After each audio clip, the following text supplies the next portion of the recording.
भारतीय राजनीति विज्ञान का ये आपको भाग 4 होगा। भाग 4 में आपको यहाँ पे भाग 4 का अध्याय 4 आपको यहाँ पे होगा राज्यों के सिद्धांत। तो भाग 4 में आपको यहाँ पे भाग 4 में आपको भाग 4 का अध्याय 4 होगा। भाग 4 में आपको तुलनात्मक राजनीति है, तो उसका अध्याय 4 आपको राज्यों के सिद्धांत का आपको राज्यों का सिद्धांत का पहला पार्ट होगा। भाग अध्याय 4 का पहला वीडियो होगा। तो आइए हम शुरू करते हैं अध्याय 4 राज्यों के सिद्धांत को। देखिए राज्यों के सिद्धांत में आपको यहाँ पर देखिए राज्य के सिद्धांत का तुलनात्मक उपागम देखिए आपको यहाँ पर है क्या, राज्य के सिद्धांत का तुलनात्मक उपागम आपको यहाँ पर है। ये comparative dimension of the state, comparative dimensions of the theory of state, comparative dimensions of the theory of state. राज्य के सिद्धांत के संबंध में विचारकों में एकमतता का अभाव पाया जाता है। परंपरागत उदारवादी चिंतन में राज्य के परंपरागत उदारवादी चिंतन में राज्य को स्वायत्त एवं निष्पक्ष माना गया। परंपरागत उदारवादी चिंतन में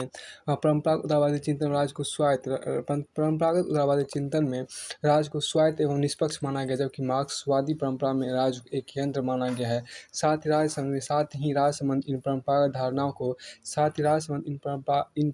धारणाओं को अन्य विचारधाराओं जैसे बहुलवाद, नारीवाद, उत्तर आधुनिकतावाद आदि से भी चुनौती मिली है। वर्तमान वैश्वीकरण के युग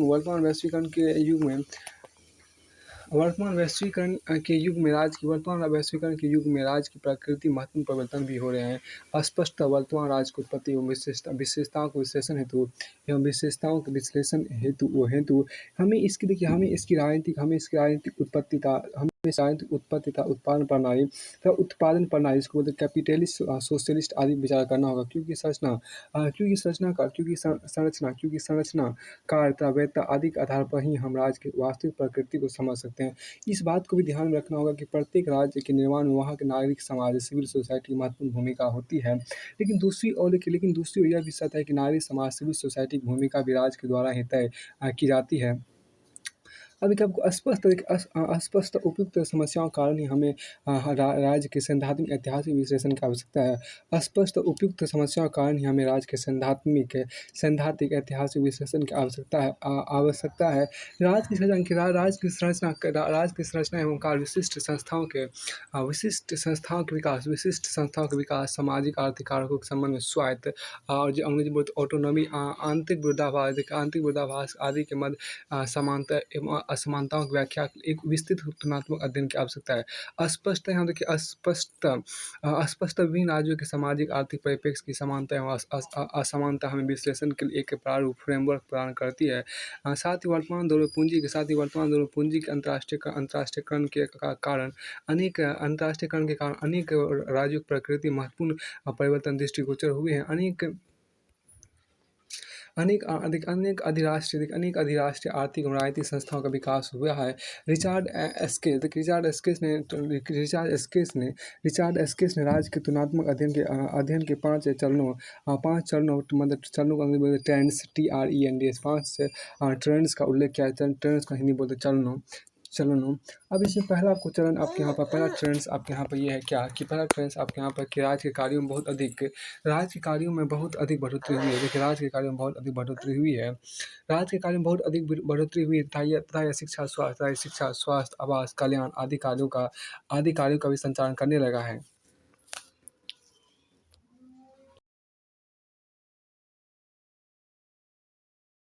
रिचार्ड एस्किस ने राज्य की तुलनात्मक अध्ययन के 5 ट्रेंड्स या ट्रेंड्स का उल्लेख किया, जिसमें आपको पहला आपके राज्यों के कार्यों में बहुत अधिक बढ़ोतरी हुई है।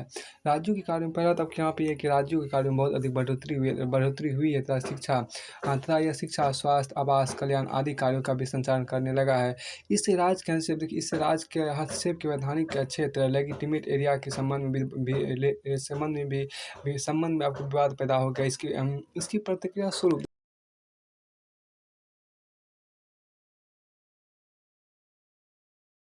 का राज वेलफेयर स्टेट के विरुद्ध दक्षिणापंथी राजनीतिक व्यवस्थाओं का उदय हुआ है।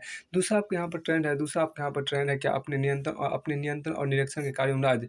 आपको देखिए दूसरा आपके यहाँ पर ट्रेंड आपकी ये है कि अपने नियंत्रण और निरीक्षण के कार्यों में राज्य अत्यधिक दमनमूलक बन चुका है। नियंत्रण के औपचारिक स्रोतों को अनेक अन्य नियंत्रण के औपचारिक स्रोतों को अन्य एजेंसियों से प्रतिस्थापित कर दिया गया, जिसमें न केवल पुलिस शामिल है बल्कि सामाजिक कार्यों को संचालित करने वाली एजेंसियां भी शामिल है। एजेंसियां भी है। इसमें देखिए इससे मानवाधिकार तथा राजनीतिक और स्वतंत्रता पर खतरा पैदा हो गया। इससे मानवाधिकार और राजनीतिक स्वतंत्रता राजनीतिक स्वतंत्रता पर खतरा पैदा हो गया था। राज्य के संरक्षण का राज्य की संरक्षणकर्ता और निरंकुशता का विरोधाभास उत्पन्न हो गया है। अब आपको तीसरा यहाँ पे राज अत्यधिक केंद्रीकृत हो चुका है। इसके कारण राजनीति तो उतने प्रासंगिक नहीं, इसके राजनीति तो उतने प्रासंगिक नहीं रह गए हैं। त्रासक्ति और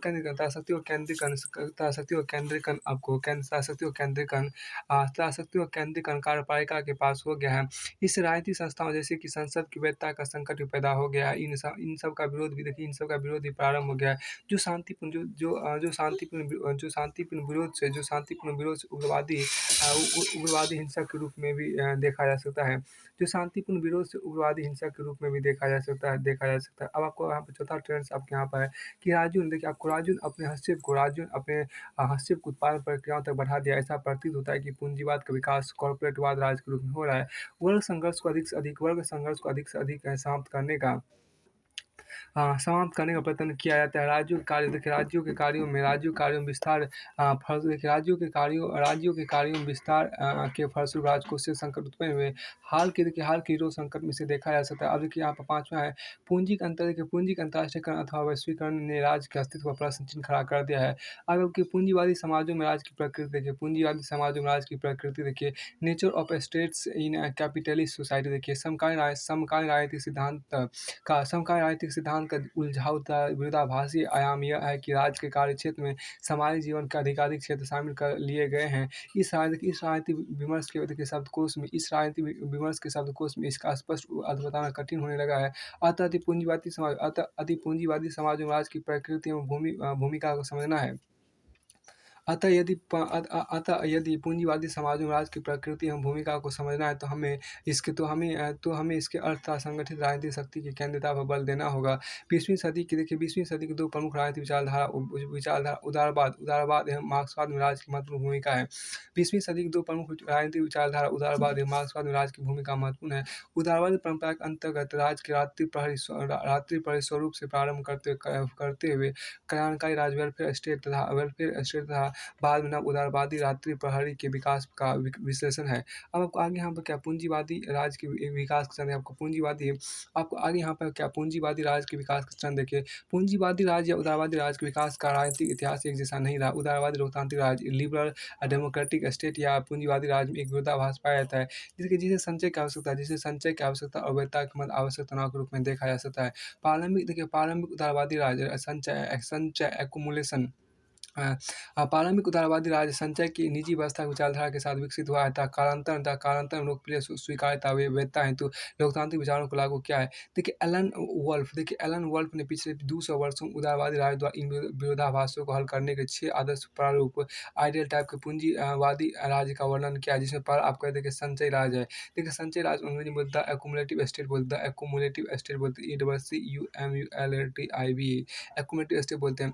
देखिए इसी वुल्फ ने पूंजीवादी औद्योगिकरण का पहला चरण माना है। इसमें पूंजी के संग्रह संपत्ति के संग्रह को वैध माना गया। यह राज अहस्येप राज देखिए लेजेस फेयर की नीति के प्रति प्रतिबद्ध नहीं था। यह राज आपको अहस्येप राज की नीति के प्रति प्रतिबद्ध नहीं था तथा अर्थव्यवस्था में राज्य के सक्रिय हस्तक्षेप को प्रोत्साहित किया गया। वास्तव में संचयी राज तानाशाही वणिकवादी राज और अपेक्षाकृत लचीला राज के मध्य संक्रमण काल का समझौता था, ताकि औद्योगिक पूंजीपतियों की आवश्यकताओं को पूरा किया जा सके। अब यहाँ पर क्या समन्वय देखिए, आपको दूसरा आपके यहाँ पर क्या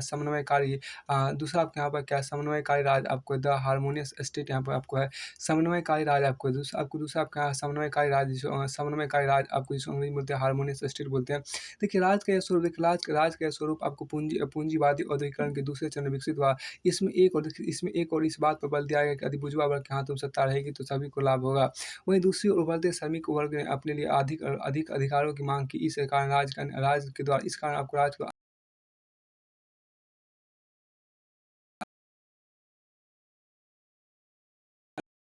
द एक्सपेंशनिस्ट स्टेट बोलते हैं। द एक्सपेंशनिस्ट स्टेट के मध्य संघर्ष चरम बिंदु पर पहुंच गया तब विस्तार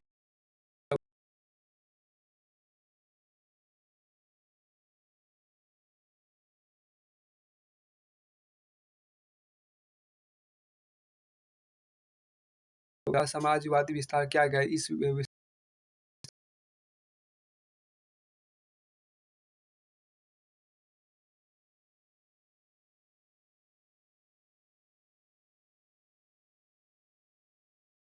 स्टेट बोलते हैं।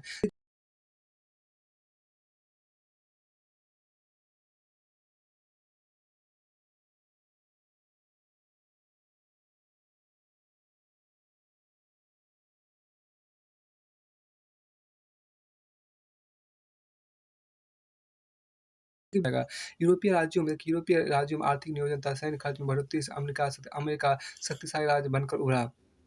इस कारण सार्वजनिक शक्ति को हित समूह को सौंपने पर आधारित इस काम को सार्वजनिक शक्ति को हित समूह को सौंपने पर आधारित शाखा राज्य फ्रेंचाइज स्टेट अतीत बनकर रह गया और भविष्य के लिए कोई समाधान देने में भी असफल रहा। इस तरह सार्वजनिक शक्ति को हित समूह को सौंपने पर आधारित शाखा राज्य फ्रेंचाइज स्टेट अतीत बनकर रह गया और भविष्य के लिए कोई समाधान देने में भी असफल। अब देखिए दोहरी राज्य जिसको अंग्रेजी में बोलते हैं द डुअल स्टेट बोलते हैं। राज के पूंजीवादी एवं लोकतांत्रिक विरोधाभास को समाप्त करने के लिए यह राज अस्तित्व में है। राज के पूंजीवादी एवं लोकतांत्रिक विरोधाभास को समाप्त करने के लिए यह राज अस्तित्व में आया। इसके अंतर्गत आपको दो समानांतर संरचनाओं का निर्माण किया गया जिसमें एक को व्यवस्था संभालने का कार्य सौंपा गया था, दूसरे को लोकतांत्रिक दिखावे को बचा कर रखने का कार्य सौंपा गया। फिर इसके आगे आपके यहाँ पर इंदौरी व्यवस्था का पहला भाग देखिए इस दोहरी व्यवस्था का पहला भाग सैन्य व्यवस्था, नौकरशाही तथा गुप्त सूचना एजेंसियां भी। तो दूसरा भाग संसदीय व्यवस्था। देखिए इस दोहरे राज की प्रकृति में भी उदारवादी या पूंजीवादी तत्वों तथा लोकतांत्रिक सिद्धांतों के मध्य सदैव विरोधाभास बने रहे। आपको छठा यहाँ पर है ट्रेंड यहाँ पे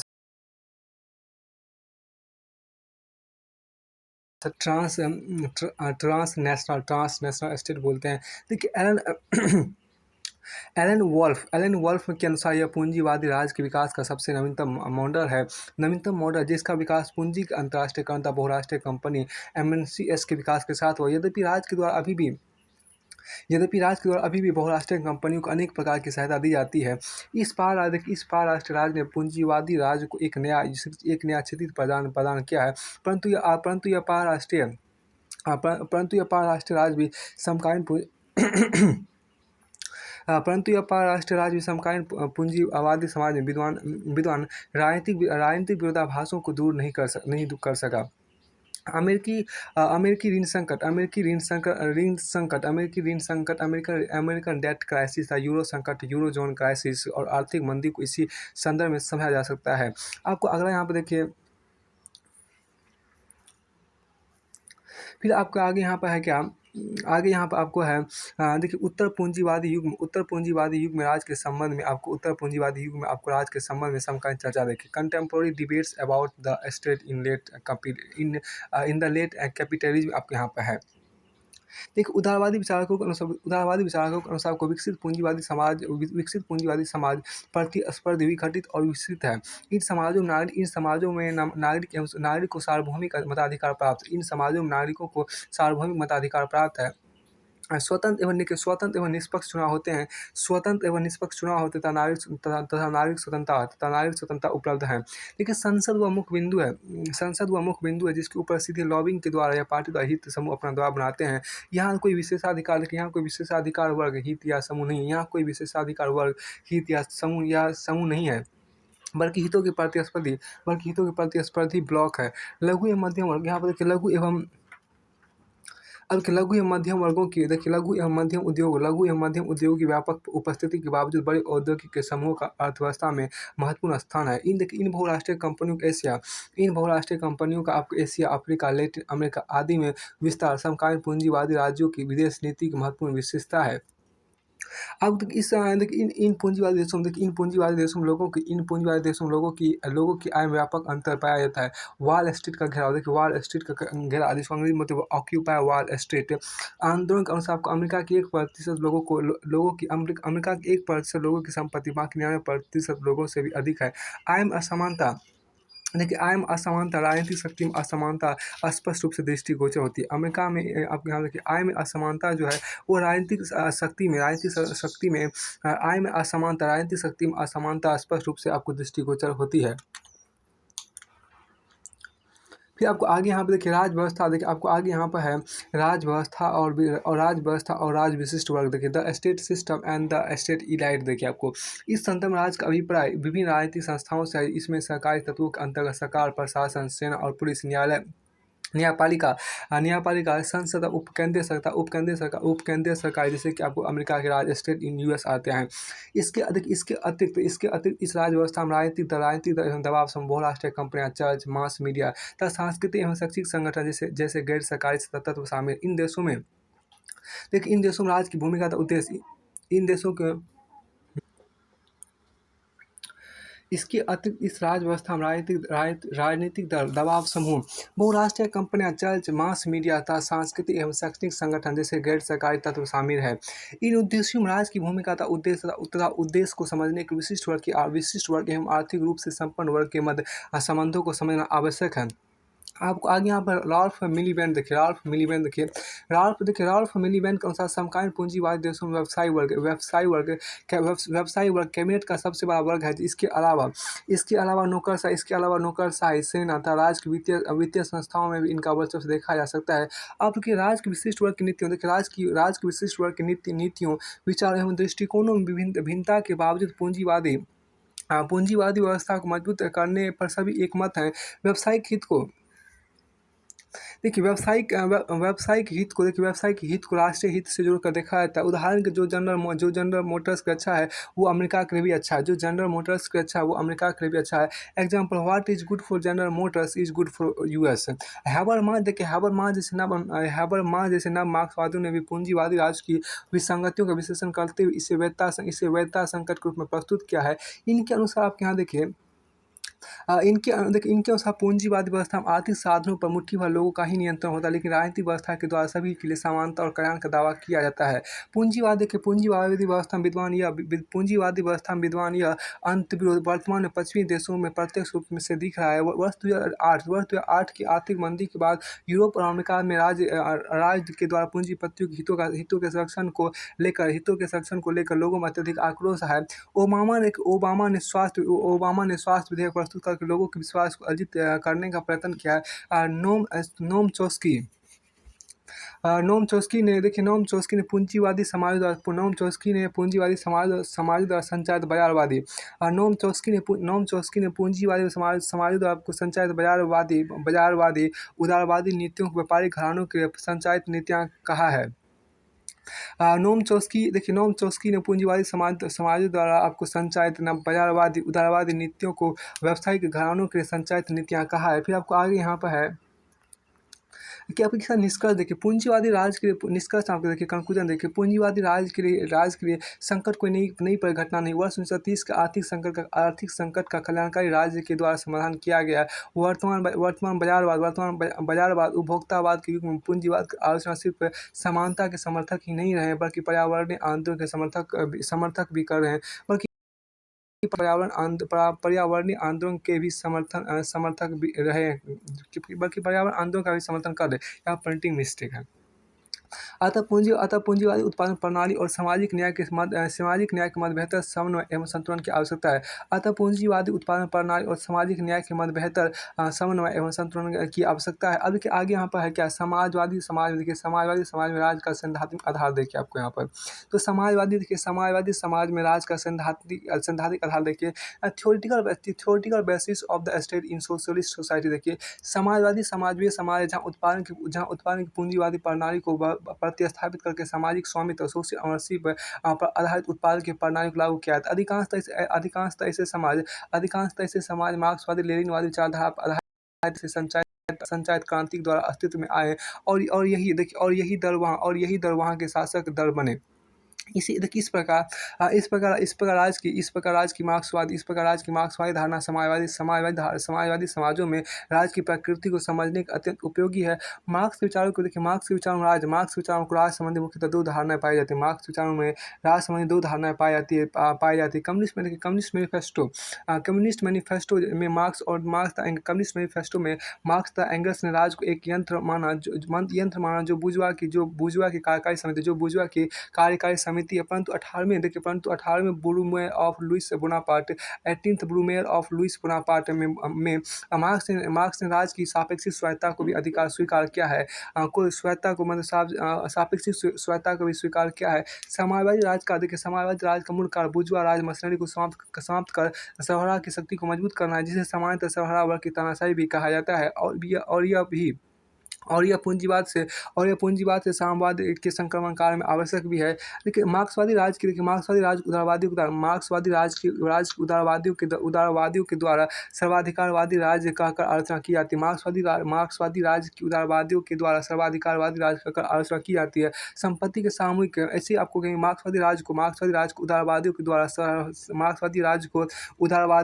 सर्वाधिकारवादी राज कहकर आलोचना की जाती है। यहाँ प्रिंटिंग इस बुक में काफ़ी ज़्यादा है। लेकिन संपत्ति के सामूहिक मालिकाना एवं राष्ट्रीयकरण से एक विशाल नौकरशाही तंत्र का उदय हुआ, जो बाद में विशेषाधिकार वर्ग बन गया। अब एक देखिए आप एक दलीय व्यवस्था का आधिपत्य होने के कारण चुनाव केवल औपचारिकता बनकर रह गया। और चार्ल्स बेट्रम के शब्दों में सोवियत संघ का शासक वर्ग आपको राज बुर्जुआ बन गया। और राज का स्वरूप आपको राज पूंजीवाद स्टेट या कैपिटलिज्म में परिवर्तित हो गया। सोवियत संघ में राज की विशेषता देखिए, सोवियत संघ आपको राज की विशेषता यहाँ पर देखिए characteristic of the state in the Soviet union आप यहाँ पर देखिए सोवियत राज की सर्वाधिक विशिष्ट विशेषता इसका समाजवादी स्वरूप है। सोवियत राज की सर्वाधिक विशिष्ट विशेषता इसका समाजवादी स्वरूप है। इसके अंतर्गत संपत्ति पर निजी अधिकार को या पूरे समाज का मालिकाना हक था। उत्पादन की पूंजीवादी प्रणाली को समाप्त करके समाजवादी प्रणाली से प्रतिस्थापित कर दिया गया। फिर आपको दूसरा पॉइंट आपके यहाँ पर क्या है, समाज का कायापलट करने के आर्थिक नियोजन को अपनाया गया। फिर आपको तीसरा पॉइंट है क्या, सोवियत संघ पूरी व्यवस्था का नियंत्रण कम्युनिस्ट पार्टी के हाथ में था। पश्चिमी विचारकों ने इस व्यवस्था को फांसीवाद की तरह ही सर्वाधिकारवादी बताया। इनके विचार में एक दलीय व्यवस्था से दर में नौकरशाहीकरण की प्रवृत्ति उभरी। आपको चौथा पॉइंट आपके यहाँ क्या है, सोवियत संघ की एक अन्य विशेषता उनका बहुराष्ट्रीय चरित्र का होना है। सोवियत संघ की एक और विशेषता उनका बहुराष्ट्रीय चरित्र का होना है। समाजवादी विचारधारा द्वारा विभिन्न राष्ट्रों का एकीकरण किया गया। समाजवादी विचारधारा द्वारा विभिन्न राष्ट्रीयताओं का एकीकरण किया गया। पांचवा आपको पॉइंट क्या, सरकारी एवं प्रशासनिक व्यवस्था में लोकतांत्रिक केंद्रवाद को अपनाया गया। लेकिन सोवियत राज में औपचारिक रूप से संघीय था। लेकिन व्यवहार में एकात्मक है। आपके यहाँ देखिए छठा पॉइंट इसका है क्या कि देखिए सोवियत राज की प्रकृति था इसकी क्रांतिकारी उद्भव एवं परंपरा का होना है। सोवियत राज की प्रकृति तथा इसकी क्रांतिकारी उद्भव एवं परंपरा का होना है। देखिए ये अपनी प्रकृति में सामंतवाद, पूंजीवाद, उपनिवेशवाद, समाजवाद विरोधी था। नए सोवियत राज ने वर्ग अथवा प्रजाति आधारित सभी असमानताओं को समाप्त कर दिया। इस राज का उद्देश्य एक साम्यवादी समाज की तरफ अग्रसर होना था। इस राज का उद्देश्य एक साम्यवादी समाज की तरफ अग्रसर होना था। स्पष्टता वर्ष 19 तक रखने का प्रयास किया गया। अब कि सोवियत राज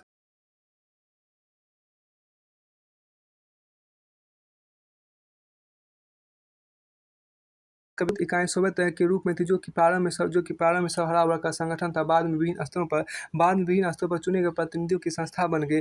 सोवियत के अंतर्गत प्रतिनिधित्व को किसी उदारवादी व्यवस्था में प्रतिनिधित्व से बेहतर माना गया।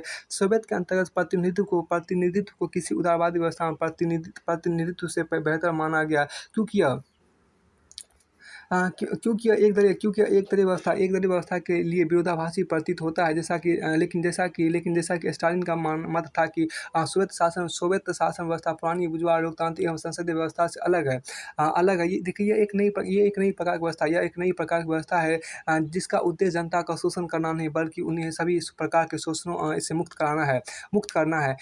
अगला पॉइंट देखिए कि यह समाजवादी राज्य सरबराह वर्ग की तानाशाही पर आधारित था, जिसके अंतर्गत उत्पादन की समाज प्रणाली का विकास करना और मजबूत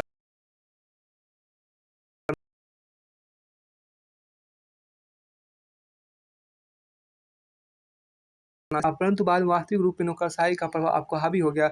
स्टालिन के सोवियत राज का पूर्ण सिद्धांत वर्ष 1939 के कम्युनिस्ट पार्टी के अधिवेशन में मिलता है। स्टालिन ने स्वीकार किया कि साम्यवाद के अंतर्गत राज अवश्य विलुप्त हो जाएगा, लेकिन साथ ही उन्होंने यह भी मत दिया कि शायद मार्क्स ने भी एकमात्र समाजवादी राज की कल्पना नहीं की होगी, चूंकि सोवियत समाजवादी राज्य चारों ओर से अनेक पूंजीवादी राज्यों से घिरा हुआ है। सोवियत समाजवादी राज के विरुद्ध होने की उम्मीद नहीं की जा सकती। समाजवादी राज के विरुद्ध होने की उम्मीद नहीं की जा सकती। अतः सोवियत समाजवादी राज तब तक अस्तित्व में रहेगा जब तक कि विदेशी पूंजीवादी राज्यों के सैन्य आक्रमण की संभावना समाप्त ना हो जाए। फिर आपको आगे यहाँ पे देखिए, स्टालिन का मानना था कि सोवियत राज्य पहले ही विकास के 2 चरणों से गुजर चुका है। अब स्टालिन का मानना था कि सोवियत राज्य पहले ही विकास के 2 चरणों से गुजर चुका है। पहला आपके यहाँ पर है वर्ष 1917 से 1931 के दौरान क्रांतिकारी सोवियत राज्य को मजबूत बनाने का प्रमुख उद्देश्य था। वर्ष 1917 से लेकर 1931 राज्य को मजबूत बनाना, स्ट्रॉन्ग बनाना आपको मुख्य उद्देश्य था। सोवियत राज्य दूसरा आपको क्या है, सोवियत राज्य की आर्थिक प्रगति के बाद एक विकसित सोवियत समाज का उदय हुआ। स्टालिन ने विकसित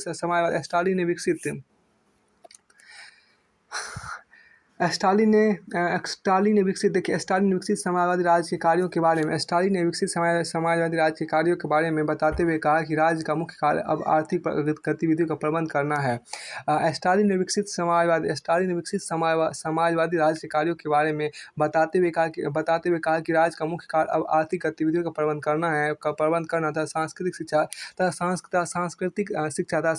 शिक्षा का प्रसार करना है।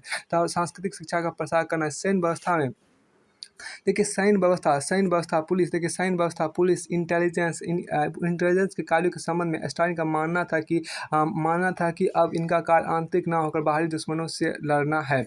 स्टालिन ने विकसित समाजवादी राज्यों के कार्यों के बारे में बताते हुए कहा कि राज्य का मुख्य कार्य अब आर्थिक गतिविधियों का प्रबंध करना तथा सांस्कृतिक शिक्षा का प्रसार करना है। सैन्य व्यवस्था पुलिस इंटेलिजेंस के कार्यों के संबंध स्टालिन का मानना था कि अब इनका कार्य आंतरिक न होकर बाहरी दुश्मनों से लड़ना है। अब वास्तव में सोवियत राज्य का इस प्रकार सैद्धांतिक वास्तविक प्रतीत नहीं होता है, क्योंकि सोवियत राज्य में कालांतर में सैन्य नौकरशाही मजबूत हुई, जिसका कार्य आंतरिक एवं बाह्य दोनों रूप में दमनकारी ही था। सोवियत समाजवादी राज्य के विरुद्ध होने की भी पश्चिमी विश्लेषकों द्वारा आलोचना की गई। सोवियत समाजवादी राज्य के विरुद्ध होने की भी पश्चिमी विश्लेषकों द्वारा आपको आलोचना की गई है। फिर अब आगे यहाँ पर है क्या, जनवादी लोकतंत्र संक्रमणकारी राज्य के रूप में जनवादी लोकतंत्र संक्रमणकारी राज्य के रूप में यहाँ देखिए, people's democracy has a transitional state. देखिए, जन लोकतंत्र की अवधारणा को पूर्वी यूरोपीय देशों के संदर्भ में व्यक्त किया गया है, जो द्वितीय विश्व युद्ध के बाद आपको स्वतंत्र नाजी आक्रमण से हुए थे। इन सभी देशों में जो कि आर्थिक एवं राजनीतिक विकास के अलग अलग चरणों में थे, इन सभी देशों में जो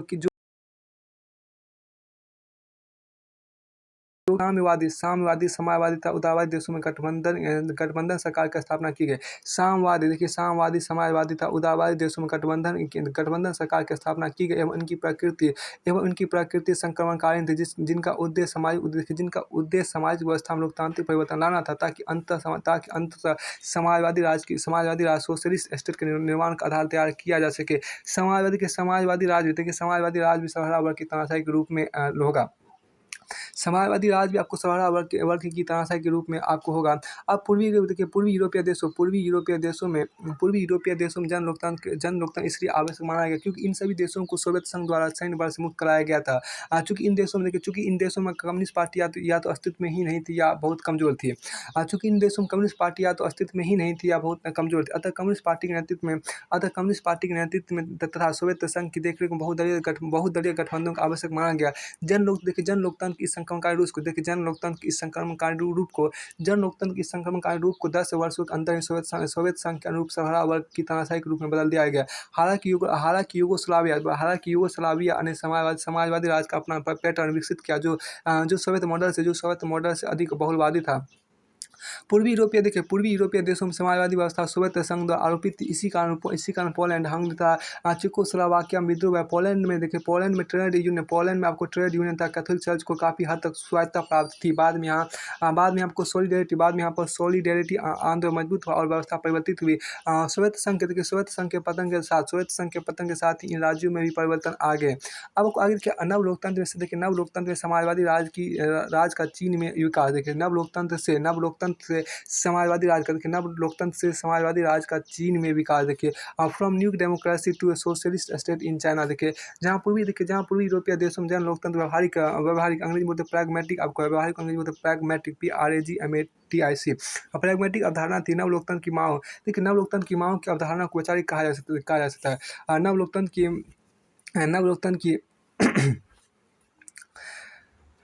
की मांगों की अवधारणा को वैचारिक कहा जा सकता है। नव लोकतंत्र की मांगों की अवधारणा को वैचारिक कहा जा सकता है। चूंकि चीन एक अल्पविकसित अर्ध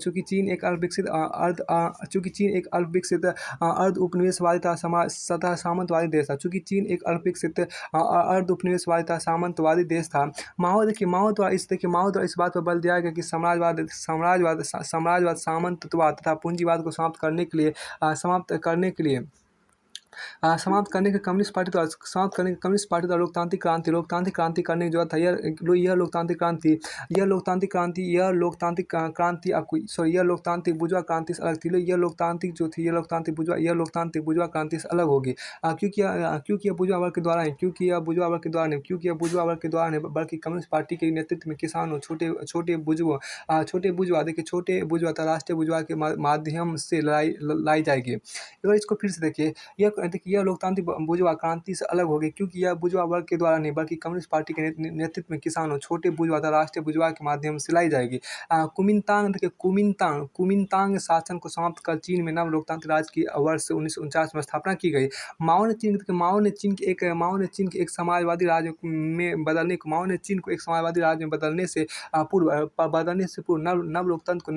नव लोकतंत्र काल को संक्रमणकारी बताया। उनके विचार में इस चरण में विभिन्न लोकतांत्रिक वर्गों की तानाशाही स्थापित की जाएगी, ना कि सर्वहारा वर्ग की तानाशाही। आगे देखिए यहाँ पर इस लोकतांत्रिक वर्ग में शामिल है किसान, मजदूर, छोटे बुर्जुआ और राष्ट्रीय बुर्जुआ। चूंकि चीन में पूंजीवादी विकास के निम्न स्तर कारण मजदूर वर्ग का पूर्णतः विकास नहीं हो पाया था। किसान क्रांति महत्वपूर्ण भूमिका निभाई थी। ऐसा माना गया अगर बेहतर तरीके से नियंत्रण किया जाए तो छोटे बुर्जुआ और राष्ट्रीय बुर्जुआ के नव लोकतंत्र की राजनीतिक एवं आर्थिक व्यवस्था के निर्माण में शामिल होंगे। अब देखिए अगर बेहतर तरीके से नियंत्रण किया जाए तो छोटे बुर्जुआ और राष्ट्रीय बुर्जुआ नव लोकतंत्र की राजनीतिक एवं आर्थिक व्यवस्था के निर्माण में शामिल होंगे। आपको देखिए माओ के अनुसार नए लोकतांत्रिक राज्यों में नौकरशाह एकाधिकारी पूंजीवाद की संपत्ति को जब्त कर लिया जाएगा, जिनका बैंक, रेलवे एवं वायु परिवहन आदि पर मालिकाना हक था। लेकिन उत्पादन की पूंजीवादी प्रणाली को पूर्णतः समाप्त नहीं किया जाएगा बल्कि नव लोकतांत्रिक राज्यों का कार्य वैध निजी संपत्ति की रक्षा करना है। स्पष्ट यह निजी संपत्ति को समाप्त करने के सोवियत मॉडल से भिन्न था। वर्ष 1975 में संविधान द्वारा आपको जनवादी चीन का सर्वहारा के अधिनायक तत्व में समाजवादी राज्य के रूप में वर्णन किया गया। वर्ष 1975 को संविधान द्वारा को जनवादी चीन का सर्वहारा के अधिनायक तत्व में सामाजिक राज्य के रूप समाजवादी एक मिनट इसको फिर से देखिए। वर्ष 1975 में आपको संविधान द्वारा जनवादी चीन का सर्वहारा के अधिनायकत्व में आपको समाजवादी राज्य के रूप में वर्णन किया गया। अन्य समाजवादी राज्यों की भांति चीन में कम्युनिस्ट पार्टी का शासन व्यवस्था पर एकाधिकार है। लेकिन सोवियत संघ की तरह बहुराष्ट्रीय होने का दावा नहीं करता। यहाँ तो एकात्मक व्यवस्था है, यहाँ तो एकात्मक व्यवस्था है और 90% अधिक जनसंख्या, और 90% अधिक जनसंख्या हान समुदाय की है, और 90% अधिक जनसंख्या आपको हान समुदाय की आपको है। वर्ष 1978 में देखिए, वर्ष 1978 में आपको डेंग सियाओपिंग द्वारा आधुनिकीकरण का नारा दिया गया था, बाजारवादी समाजवाद का प्रयोग किया गया, जिसका कट्टर मार्क्सवादियों ने कड़ा विरोध किया, लेकिन समकालीन युग में चीन के बाजारवादी समाजवाद का प्रभाव विश्व में अत्यधिक है। देखिए, चीन के अतिरिक्त उत्तर कोरिया एवं क्यूबा जैसे राज्यों में ही समाजवादी राज्य होने का दावा करते हैं, लेकिन यहाँ लेकिन यहाँ क्यूबा भी लेकिन यहाँ मतलब क्यूबा भी क्यूबा में भी आपको सुधारों की मांग चल रही है। रेमन लोटा ने यहाँ तक कहा कि वर्ष 1978 के बाद चीन समाजवादी नहीं है। लेमन लोटा ने यहाँ तक कहा कि वर्ष 1978 के बाद चीन समाजवादी नहीं है। चीन समाजवादी नहीं है। अब एक विकसित या औद्योगिक देशों में राय देखिए, विकसित या औद्योगिक देशों में आपको राय देखिए, विकसित या औद्योगिक देशों में the state is in developed industrialized countries uh,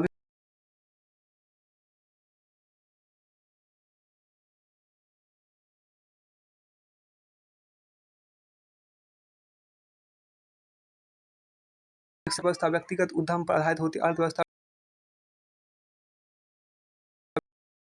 news सीमित स्तर पर किया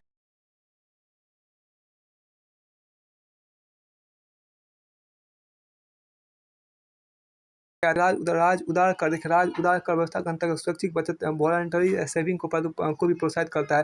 राज उदार कर व्यवस्था के अंतर्गत स्वैच्छिक बचत वॉलंटरी सेविंग को भी प्रोत्साहित करता है। निजी निवेश को देखिए, निजी निवेश को प्रतिबंधित करने का प्रयास नहीं किया जाता। निजी निवेश को प्रतिबंधित करने का प्रयास नहीं किया जाता है। इन राज्यों में संसदीय लोकतंत्र पाया जाता है। इन राज्यों में संसदीय लोकतंत्र पाया जाता है। देखिए, राज्य अक्सर उन नीतियों का पालन करता है जो ना तो रूढ़िवादी होती है और ना ही सुधारवादी होती है। राजनीतिक दलों एवं हित समूह के द्वारा नीतियों को अभिव्यक्त किया जाता है, जिनका विधि निर्माण किया जाता है। अब यहाँ पर आगे हैं, देखिए राजनीतिक दल चुनाव के अधिकांश समय असक्रिय रहते हैं। राजनीतिक दल चुनाव के अतिरिक्त अधिकांश समय असक्रिय रहते हैं। कार्यपालिका की नीतियों को नौकरशाही द्वारा लागू किया जाता है। न्यायपालिका कार्यपालिका से स्वतंत्र होती है, परंतु यथास्थिति को बनाए रखने में यह कार्यपालिका के साथ होती है। अब देखिए यहाँ पर, देखिए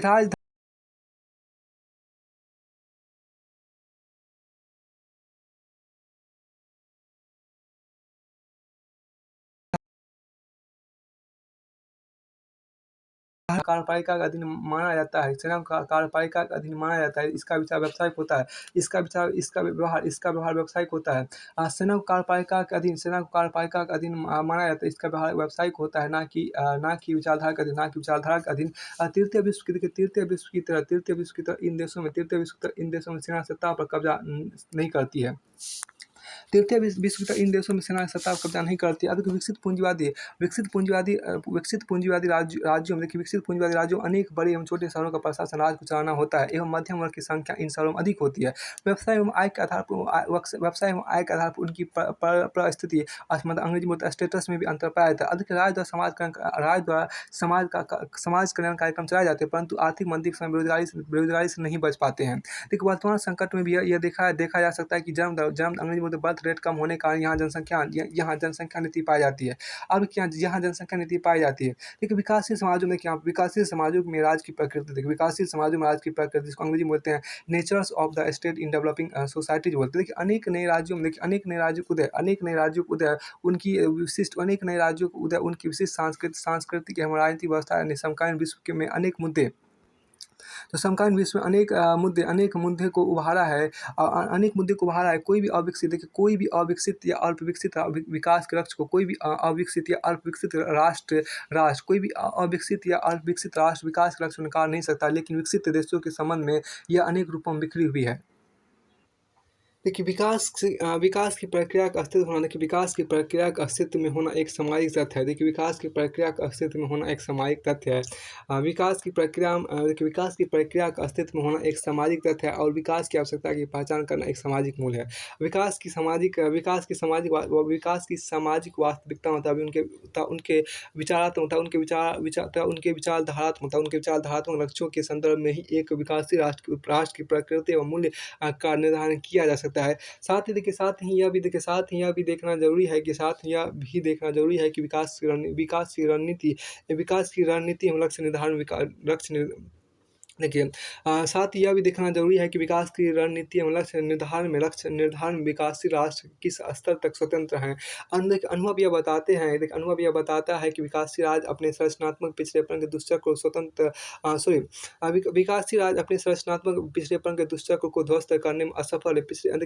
विकासशील राज्य अपने संरचनात्मक पिछड़ेपन के दुष्चक्र को ध्वस्त करने में असफल है। हालांकि पिछले कुछ वर्षों अपवाद भी रहे हैं। अब कि तृतीय विश्व हालाँकि प्रकृति में तृतीय विश्व यहाँ पे देखिए क्या कि हालाँकि प्रकृति में गणतांत्रिक परंतु इनकी वास्तविक राजनीतिक व्यवस्था में अक्सर तानाशाही किस्म पाई जाती है। हालाँकि प्रकृति में तृतीय विश्व में आपके यहाँ देखिए क्या कि आपको तृतीय विश्व हालाँकि प्रकृति में गणतांत्रिक है परंतु इनकी वास्तविक राजनीतिक व्यवस्था अक्सर तानाशाही किस्म की पाई जाती है। ये ना तो राजतंत्र और ना ही पूरी तरह तानाशाही है। यहाँ संविधान तो है लेकिन इनका संविधानवाद किसी करिश्माई नेता अथवा पार्टी की इच्छा पर निर्भर है। देखिए यहाँ एक उच्च विशिष्ट वर्ग पाया जाता है। यहाँ एक आपको इसमें आते हैं, देखिए यहाँ एक उच्च विशिष्ट वर्ग पाया जाता है जिसका अक्सर एक रूढ़िवादी सैनिक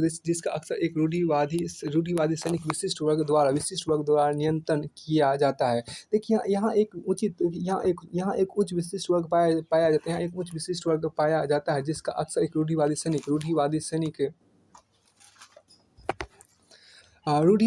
विशिष्ट वर्ग द्वारा नियंत्रण किया जाता है। देखिए यहाँ ना तो विकसित संसदीय व्यवस्था है और ना ही विकसित या प्रतिस्पर्धी दर व्यवस्था है। जहाँ कहीं संसदीय व्यवस्था अस्तित्व में है वहाँ भी कुछ वर्गों का प्रभुत्व है और विधायिका में संपत्तिशाली वर्ग का प्रभुत्व है। अपराधीकरण धन एवं मंत्रिमंडल शक्ति की समस्या यहाँ पर गंभीर है।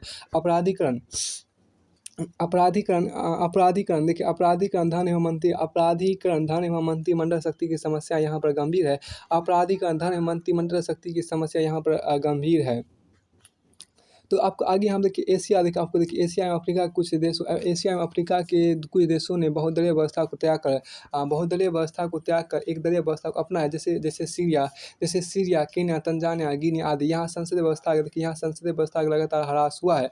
उल्लेखनीय है कि हाल में प्रारंभ हुआ अरब स्प्रिंग इन्हीं देशों में हुआ है। यहाँ पर राजनीतिक सुधारों की प्रक्रिया जारी है। जैसे मिस्र, टूनीशिया, लीबिया एवं सीरिया आदि। कुछ देशों में एक दलीय प्रभुत्व की प्रणाली रही है, जैसे मैक्सिको एवं भारत इत्यादि। उन देशों में जहाँ संसदीय मूल्यों को अपनाया गया वे वास्तविकताओं से कोसों दूर है। विकास के लक्ष्यों को प्राप्त करने के नियोजन की जरूरत होती है। विकास के लक्ष्यों को प्राप्त करने के नियोजन की जरूरत होती है। अक्सर इसके नाम पर तानाशाही सत्ता उभर कर आती है। अक्सर इसके नाम पर तानाशाही सत्ता।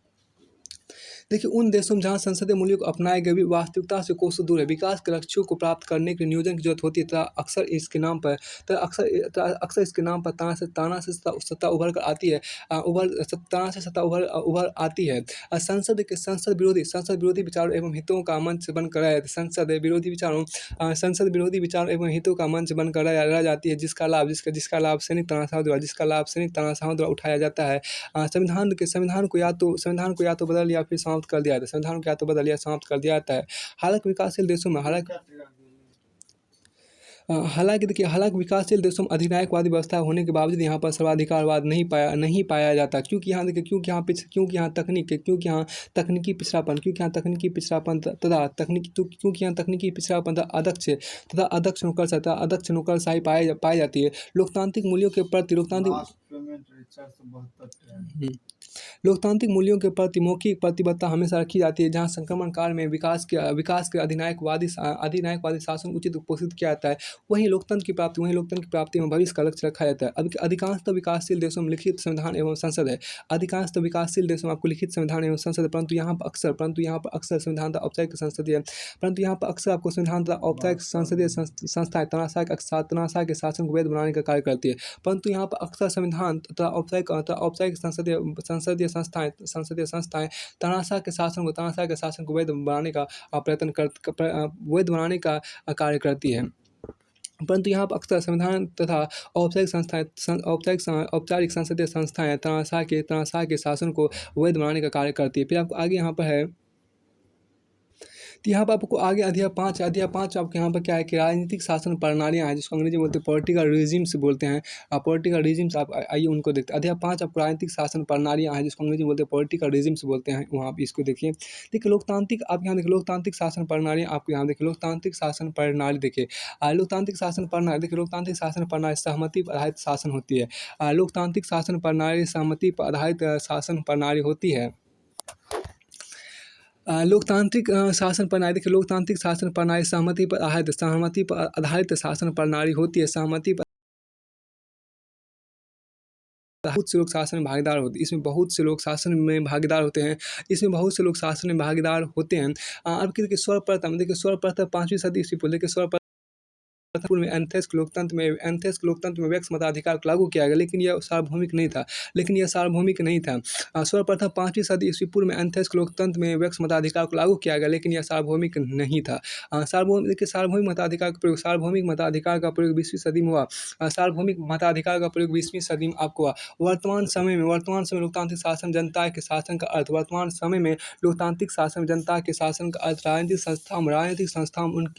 संस्थाओं उनकी व्यवस्था से है। वर्तमान समय में लोकतांत्रिक शासन में जनता के शासन का अर्थ राजनीतिक संस्थाओं में उनकी व्यवस्था से है। लोकतांत्रिक शासन सामूहिक आत्मनिर्धारण अधिकार के रूप में जाना जाता है। लोकतांत्रिक शासन जो आपको है, लोकतांत्रिक शासन सामूहिक आत्मनिर्धारण अधिकार के रूप में जाना जाता है। आपको देखिए आगे संसदीय लोकतांत्रिक व्यवस्था में बहुदलीय प्रणाली को अपनाया गया। पश्चिमी देशों में लोकतांत्रिक शासन प्रणाली, पश्चिमी देशों में लोकतांत्रिक शासन चुनावी प्रतिनिधित्व आधारित है। पश्चिमी देशों में लोकतांत्रिक शासन चुनावी प्रतिनिधित्व आधारित है।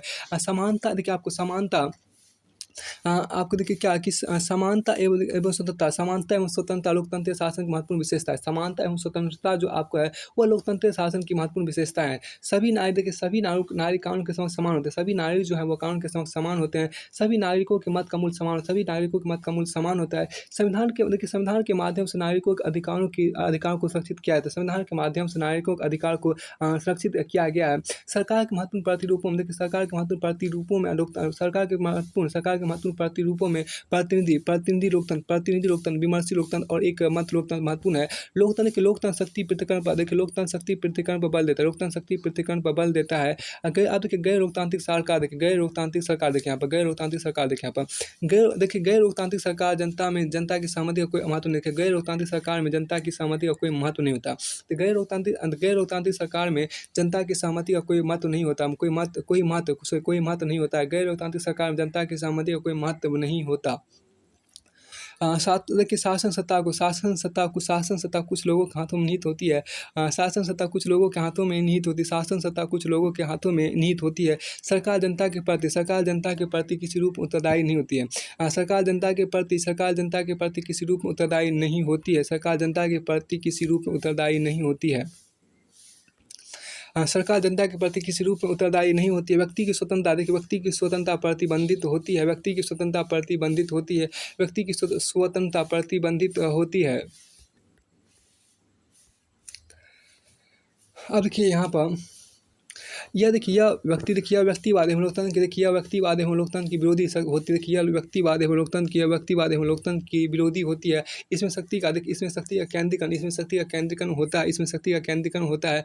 राजनीतिक निर्णय बहुमत द्वारा नहीं, अपितु कुछ लोगों द्वारा लिए जाते हैं। लिए जाते हैं।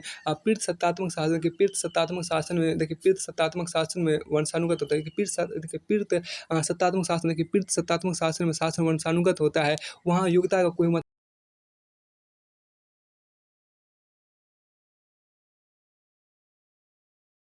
क्रांति में किसी प्रकार से नहीं करती। सर्वाधिकारवादी शासन अंतर्गत राजनीतिक सामाजिक तथा बौद्धिक जीवन के सभी पहलुओं पर सरकार का पूर्ण केंद्रीकरण होता है। लेकिन सर्वाधिकारवादी शासन अंतर्गत राजनीतिक सामाजिक तथा बौद्धिक जीवन के सभी पहलुओं पर सरकार का पूर्ण केंद्रीकरण होता है। सर्वसत्तावादी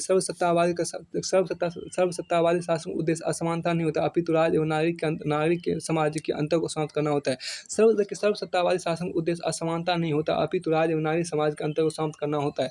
अब के शासन के प्रकार यहाँ देखिए, विश्व में शासन के प्रकार में विश्व में विभिन्न प्रकार के लोकतांत्रिक राजनीतिक व्यवस्थाएं कार्य कर रही है। भौगोलिक रूप में देखिए शक्तियों के विभाजन के आधार पर सरकारों को दो भागों में विभाजित किया जाता है। जिसमें पहला आपके यहाँ पे एकात्मक शासन और दूसरा आपको यहाँ पर है संघात्मक शासन। देखिए अब आपको देखिए क्या एकात्मक शासन जिसको अंग्रेजी में बोलते हैं यूनिटरी गवर्नमेंट बोलते हैं। पहला आपके यहाँ पे एकात्मक शासन जिसको अंग्रेजी में बोलते हैं यूनिटरी गवर्नमेंट बोलते हैं। देखिए एकात्मक शासन प्रणाली सामाजिक एवं भौगोलिक वातावरण से प्रभावित होती है। देखिए एकात्मक शासन प्रणाली जो आपको सामाजिक एवं भौगोलिक वातावरण से प्रभावित होती है। इसलिए जिन देशों में सामाजिक विविधता का अभाव एवं भौगोलिक क्षेत्र छोटा है, या इसलिए जिन देशों में सामाजिक विविधता का अभाव एवं भौगोलिक क्षेत्र छोटा है, उनमें एकात्मक शासन का प्रयोग किया जाता है। इसमें स्थानीय सरकारें केंद्र सरकार के अधीन होती है। एकात्मक शासन में संपूर्ण शक्तियाँ केवल एक केंद्रीय सरकार में निहित होती है। कानून निर्माण एवं नीति निर्धारण केवल केंद्र सरकार द्वारा किया जाता है। तथा कानून निर्माण एवं नीति निर्धारण केवल केंद्र सरकार द्वारा किया जाता है। जैसे ग्रेट ब्रिटेन, इन व्यवस्थाओं में राज्य सरकार एक निगम की तरह होती है। इन व्यवस्थाओं में राज्य सरकार एक निगम की तरह होती है और उनके पास संवैधानिक अधिकार नहीं होते। केवल ऐसे अधिकार एवं शक्तियाँ होती है जिसे केंद्रीय सरकार स्थानीय शासन को सुचारू रूप से चलाए जाने हेतु प्रदान करती है। आपको यहाँ देखिए क्या है, ये आपको संविधान है। देखिए संविधान से आपको केंद्र सरकार निकले, फिर केंद्र सरकार से आपको संघ सरकार निकले, फिर आपको देखिए संविधान से केंद्र सरकार को चलते, फिर केंद्र सरकार से स्थानीय सरकार को चलते, फिर आपको स्थानीय सरकार से नागरिक को चलते, नागरिक से फिर आपकी ये जो नागरिक हुआ, ये आपको यहाँ पे एकात्मक शासन व्यवस्था यहाँ पर आपको हो गया।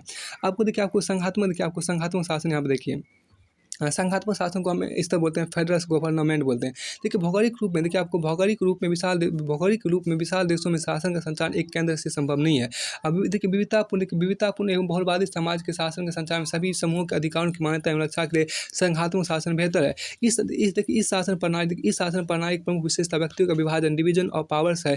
इसमें संघ और राज्य एक दूसरे से स्वायत्त एवं समकक्ष होते हैं।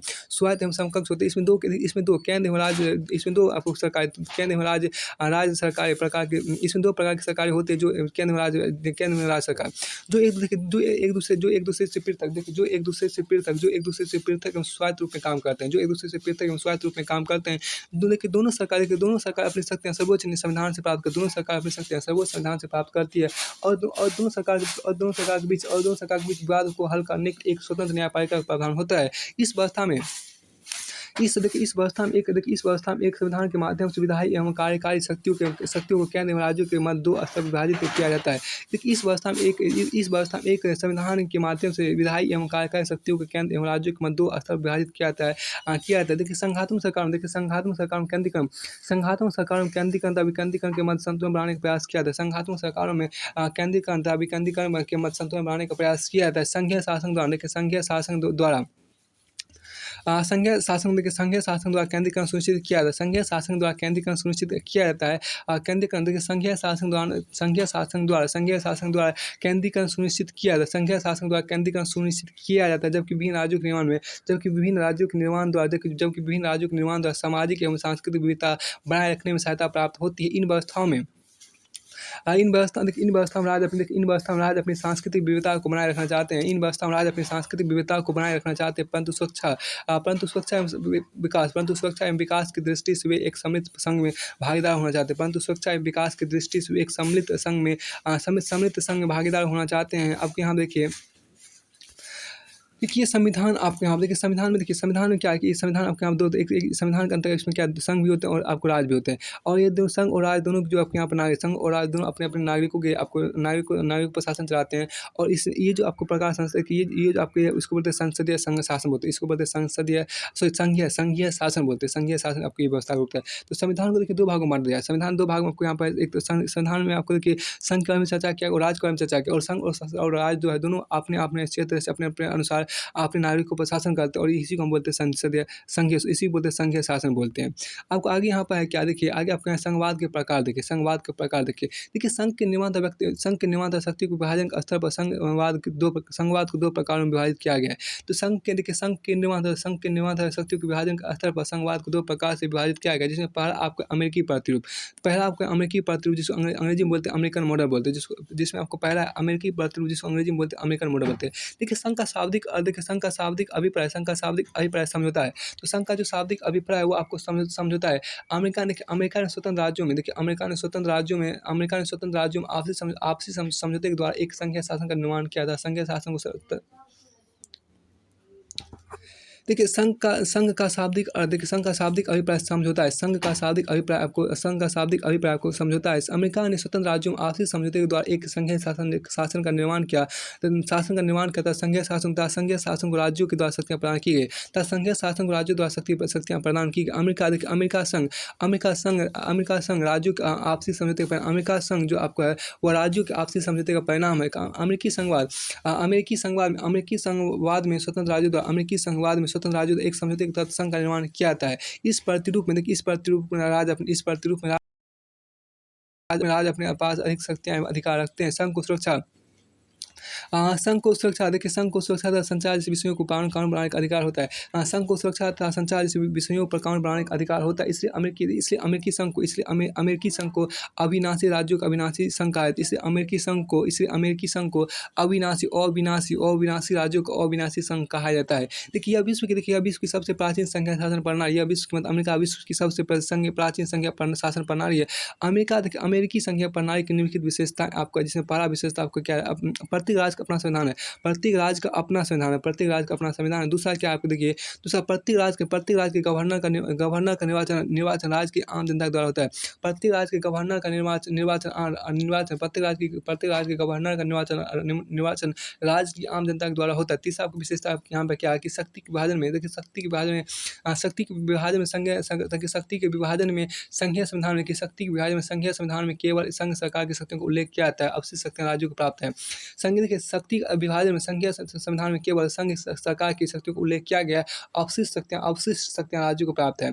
आपको चौथा पॉइंट आपके यहाँ के अमेरिका में केवल दो प्रकार की सेवाएं हैं। देखिए अमेरिका में केवल दो प्रकार की सेवाएं हैं। पहला आपको संघ सेवाएं, दूसरा आपको राज्य की सेवाएं। संघ सेवाएं और राज्य की सेवाएं आपको है।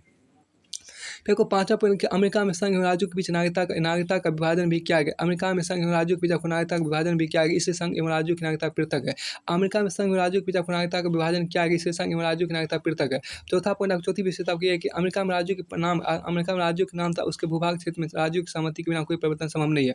अमेरिका में राज्यों के नाम था उनके भूभाग क्षेत्र में राज्यों की सहमति के बिना कोई परिवर्तन संभव नहीं है। और आपको यहाँ पर पांचवा पॉइंट आपके यहाँ की राज्यों को संघ से पृथक या अलग होने का अधिकार नहीं है। राज्यों को संघ से पृथक अलग होने का अधिकार नहीं। इसे अमेरिकी संघ के लिए कहा जाता है कि यह अविनाशी राज्यों का अविनाशी संघ है। फिर आपको यहाँ पर छठा पॉइंट आपको यहाँ पर होगा कि छठा पॉइंट आपको यहाँ पर यह है क्या, एक मिनट रुकिए।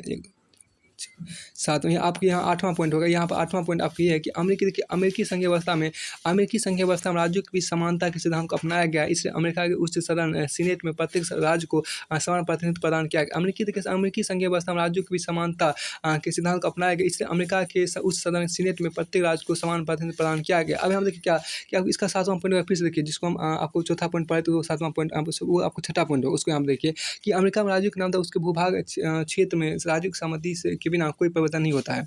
अब देखिए कनाडाई प्रतिरूप देखिए, कनाडाई मॉडल यहाँ देखिए, कनाडा में संघीय शासन का निर्माण राज्यों के समझौते का परिणाम नहीं है, बल्कि एक केंद्रीय शासन द्वारा विभिन्न इकाइयों का निर्माण किया गया है। कनाडा में संघीय शासन का निर्माण राज्यों के समझौते का परिणाम नहीं है, बल्कि एक केंद्रीय शासन के द्वारा विभिन्न इकाइयों का निर्माण किया गया। इसलिए कनाडाई संविधान में यूनियन शब्द का प्रयोग किया गया। कनाडा में यूनियन एवं राज्यों का संविधान एक है। देखिए कनाडा में यूनियन एवं राज्यों का संविधान एक है। यूनियन के राष्ट्रपति के द्वारा राज्यों में के गवर्नर की नियुक्ति तथा अफसरी शक्तियाँ यूनियन सरकार में निहित होती है। राष्ट्रीय हित के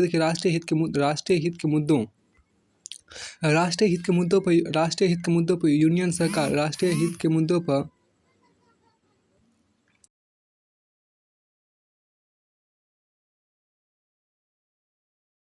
संविधान में यूनियन शब्द का प्रयोग है। कनाडा में यूनियन एवं राज्यों का संविधान एक है। देखिए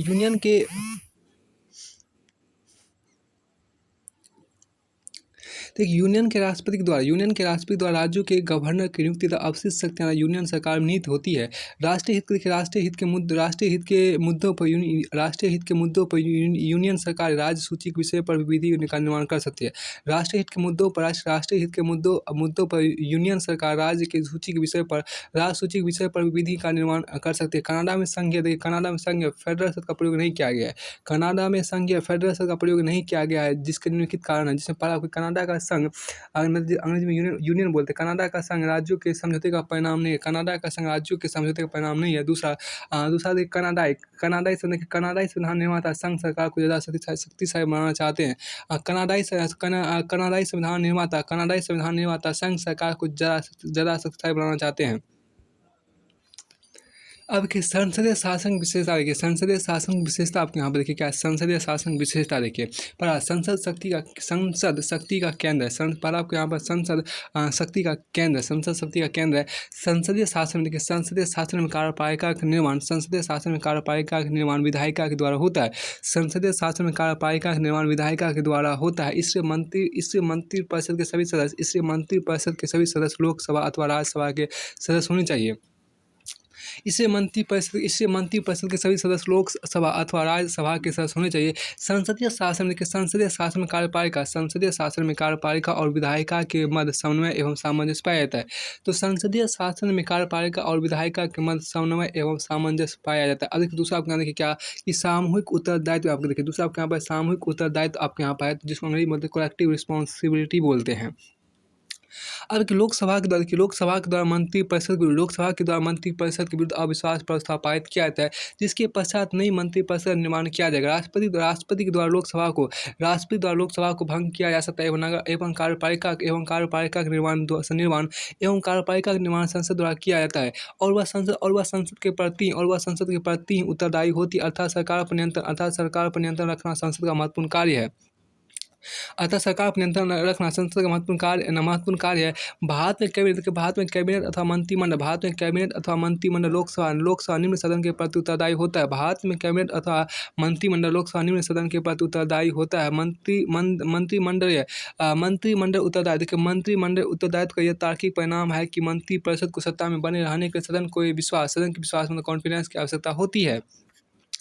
देखिए आपके यहाँ देखिए क्या संसदीय शासन सामूहिक उत्तरदायित्व के सिद्धांत पर आधारित होता है, जिसका अभिप्राय है कि मंत्री कैबिनेट के कार्यों का बचाव करेगा एवं कैबिनेट के निर्णय से सार्वजनिक रूप में असहमति व्यक्त नहीं कर सकता, और यह किसी भी मंत्री के विरुद्ध संसद में कोई प्रस्ताव अथवा लोकसभा में कोई प्रस्ताव पारित हो जाता है देखिए यहाँ पे 1 मिनट और यदि किसी भी मंत्री के विरुद्ध संसद में कोई प्रस्ताव संसद में कोई प्रस्ताव पारित अथवा लोकसभा में कोई प्रस्ताव पारित हो जाता है तो समूचे मंत्रिपरिषद को त्यागपत्र देना होगा। इससे संसदीय शासन के संबंध में कहा जाता है कि मंत्री साथ साथ तैरते एवं साथ साथ डूबते हैं। मंत्री साथ साथ तैरते एवं साथ साथ डूबते हैं। मंत्री साथ साथ तैरते हैं एवं साथ साथ डूबते हैं।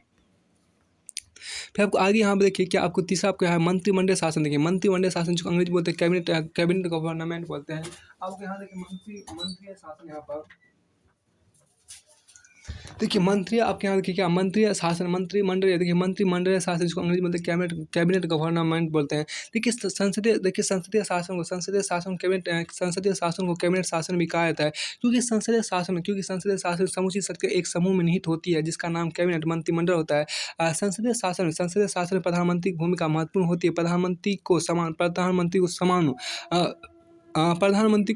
समकक्ष में प्रथम कहा जाता है। प्रधानमंत्री को समान समकक्ष में प्रथम कहा जाता है। अब यहाँ देखिए क्या चौथा आपके यहाँ प्रधानमंत्री समकक्ष को देखिए प्रधानमंत्री समकक्षों में प्रधान अर्थात मुख्य होता है।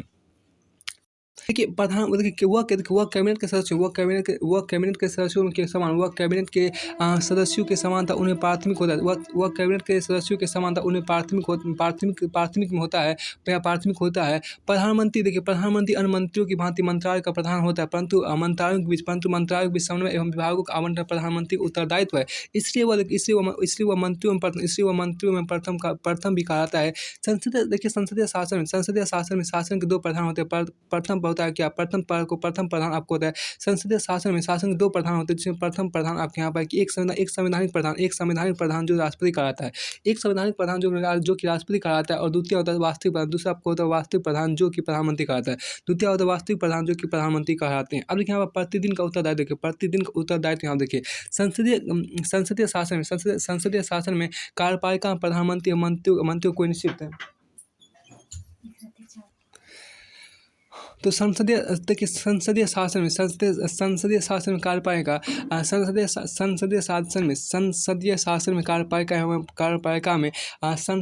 में कार्यपालिका में प्रधानमंत्री। देखिए आपको 5वां प्रतिदिन का उत्तरदायित्व देखिए प्रतिदिन का उत्तरदायित्व यहाँ पर देखिए क्या देखिए प्रतिदिन का उत्तरदायित्व यहाँ पर यह है कि संसदीय शासन में कार्यपालिका में प्रधानमंत्री और मंत्रियों का कोई निश्चित कार्यकाल नहीं होता बल्कि इन्हें लोकसभा के द्वारा अविश्वास प्रस्ताव के माध्यम से कभी भी शासन से हटाया जा सकता है। इसलिए संसदीय शासन के वैकल्पिक सरकार निर्माण की संभावना होती है। इसलिए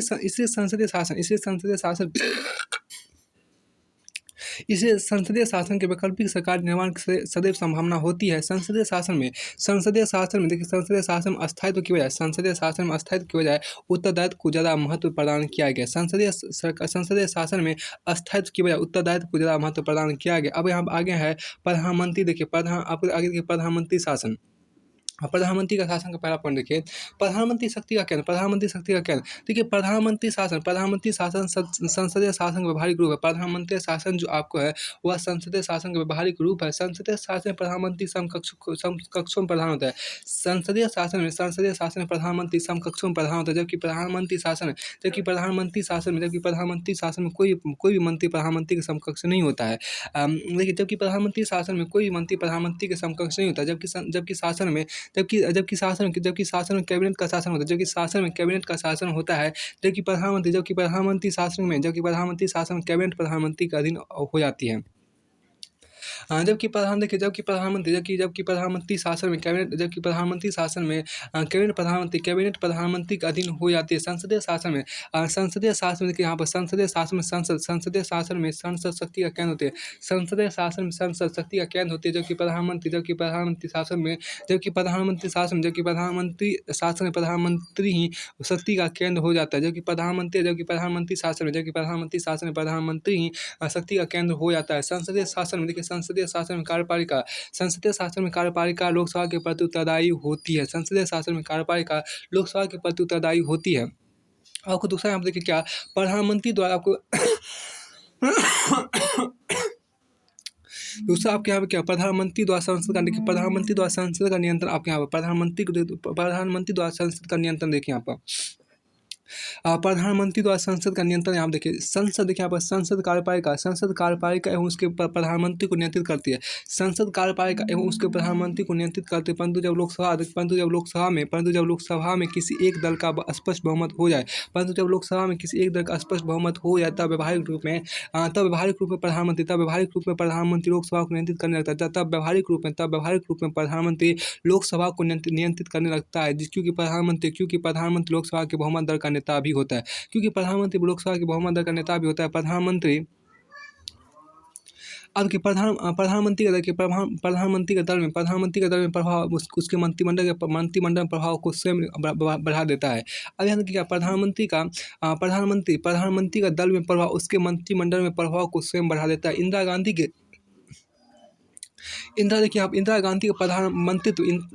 प्रधानमंत्रित्व कार्यकाल में संसदीय शासन बजाय प्रधानमंत्री शासन पाया जाता था।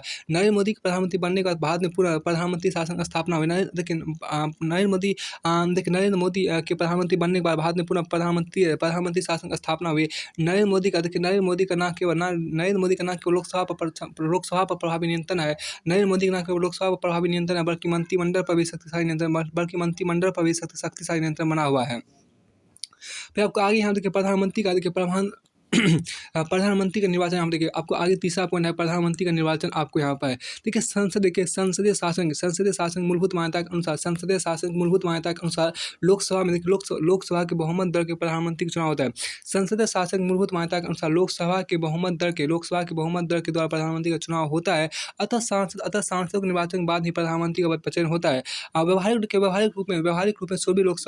रूप में सभी लोकसभा चुनाव में प्रधानमंत्री नरेंद्र मोदी को पहले ही प्रधानमंत्री उम्मीदवार के रूप में घोषित कर दिया गया था, और नरेंद्र मोदी के प्रभाव के कारण भारतीय जनता पार्टी को लोकसभा में बहुमत प्राप्त हो गया। इंदिरा गांधी का भी निर्वाचन सांसदों द्वारा नहीं होता। इंदिरा गांधी का भी निर्वाचन आपको सांसदों द्वारा नहीं होता था, बल्कि इंदिरा गांधी के प्रभाव के कारण सांसद निर्वाचित होते थे।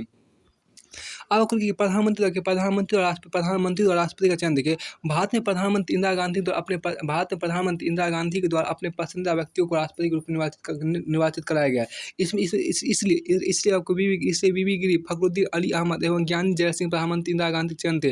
तथा प्रधानमंत्री नरेंद्र मोदी द्वारा भी रामनाथ कोविंद को राष्ट्रपति के रूप में आपको निर्वाचित कराया गया।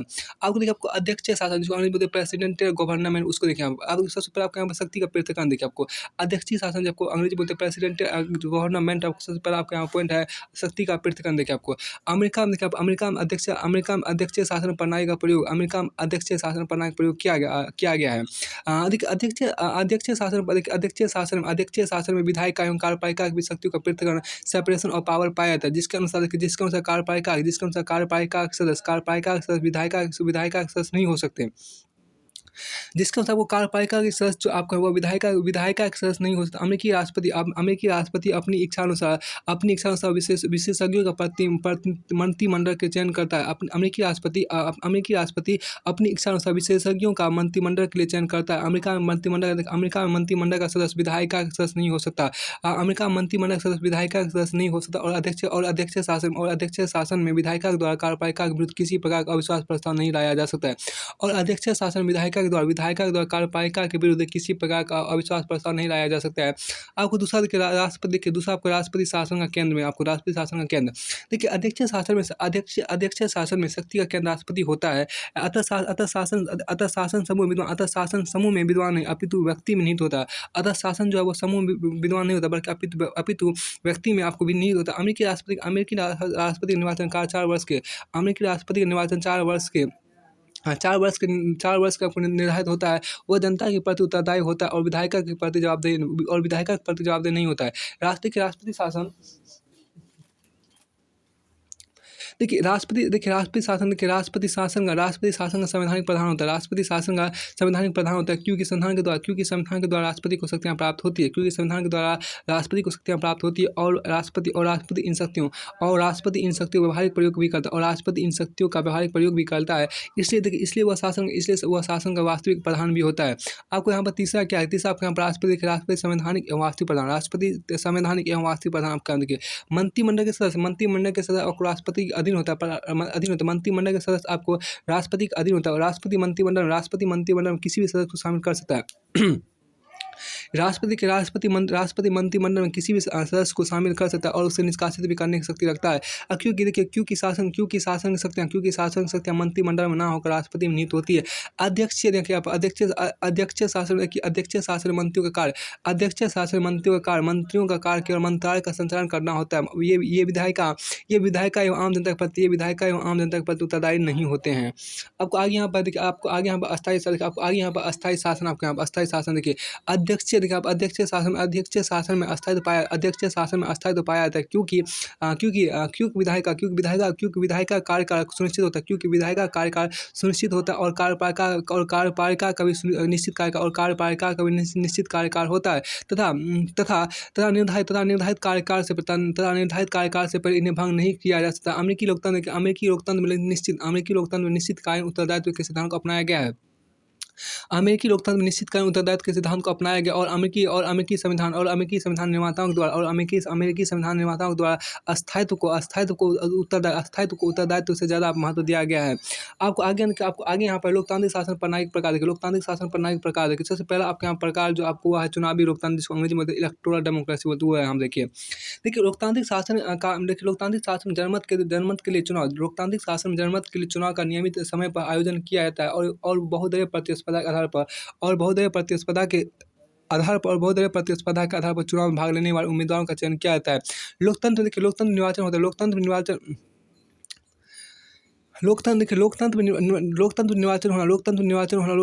निर्वाचन होना लोकतांत्रिक शासन की आवश्यक शर्त है, परंतु पर्याप्त शर्त नहीं है। देखिए, लोकतंत्र में निर्वाचन होना लोकतांत्रिक शासन की आवश्यक शर्त है, परंतु पर्याप्त शर्त नहीं है।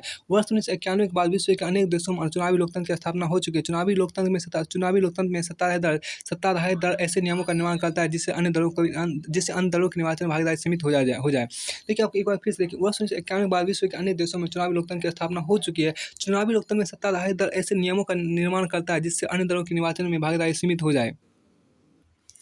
अब दूसरा हम उदारवाद देखिए, जिसको अंग्रेजी में बोलते हैं लिबरल बोलते हैं। देखिए, लोकतांत्रिक शासन जिसमें व्यक्ति की गरिमा, स्वतंत्रता एवं अधिकारों का संरक्षण किया जाता है। प्रत्येक व्यक्ति को समान महत्व प्रदान किया जाता है। इसमें रक्षा की विधि एवं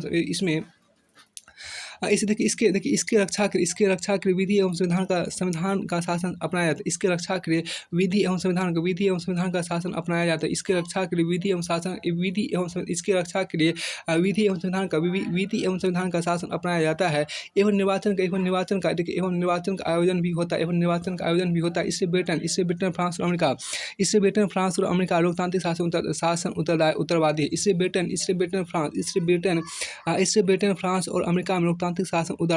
ब्रिटेन, फ्रांस और अमेरिका में लोकतांत्रिक शासन उदारवादी है। फिर आपको आगे यहाँ पर है, देखिए, भारत में भी इसी शासन को स्वीकार किया गया है। अतः उदारवादी लोकतंत्र चुनावी लोकतंत्र से ज़्यादा महत्व, उदारवादी लोकतंत्र जो आपको है वो चुनावी लोकतंत्र से ज़्यादा महत्वपूर्ण है। अब अगला आपका है बहुमत। देखिए, बहुमतवादी देखिए, जिसको अंग्रेजी में मेजोरिटेरियन बोलते हैं।